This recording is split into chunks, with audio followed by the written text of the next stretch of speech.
अस्सलाम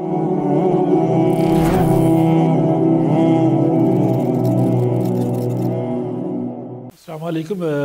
गुज़श्ता शब एक नई इन्फॉर्मेशन सऊदी अरब से आई कि उम्रा ज़ायरीन जो हैं वो नुस्ख एप्लीकेशन की मदद से अब उम्रे की इजाज़त लेंगे।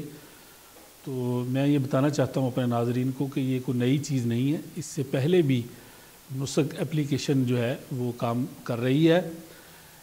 इसमें थोड़ी सी वजाहत की ज़रूरत है और वो ये है कि वो लोग जो विज़िट वीज़ा पे होंगे, टूरिस्ट वीज़ा पे होंगे या सऊदी अरब में मुकीम पाकिस्तानी हैं या कोई भी गैर मुल्की है, वो नुस्ख एप्लीकेशन के ज़रिए इजाज़त के बगैर उम्रा नहीं कर सकता। जहाँ तक पाकिस्तान और दीगर ममालिक से उम्रा वीज़ा पे आने वाले ज़ायरीन हैं तो उनके लिए सऊदी अरब के अंदर जो उम्रा स्पॉन्सर कंपनियां हैं वो मुआवनत का काम करेंगी और उनके लिए वो ये इंतज़ाम करेंगी कि वो नुस्ख की मदद से वो उनकी इजाज़त लेके रखें। जब वो ममलकत सऊदी अरब पहुँचें तो वो फिर अपने टाइम पे उम्रा करें।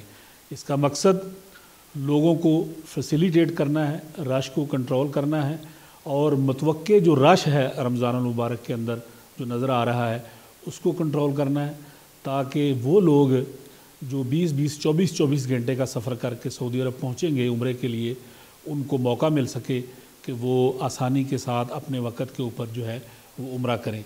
इसलिए आपकी स्क्रीन के ऊपर भी नुस्ख एप्लीकेशन जो है उसकी मालूमात आ रही होंगी। आप उसकी मदद से अपना वक़्त मुतय्यन करें और उसके मुताबिक जो है वो आप उम्रा अदा करें।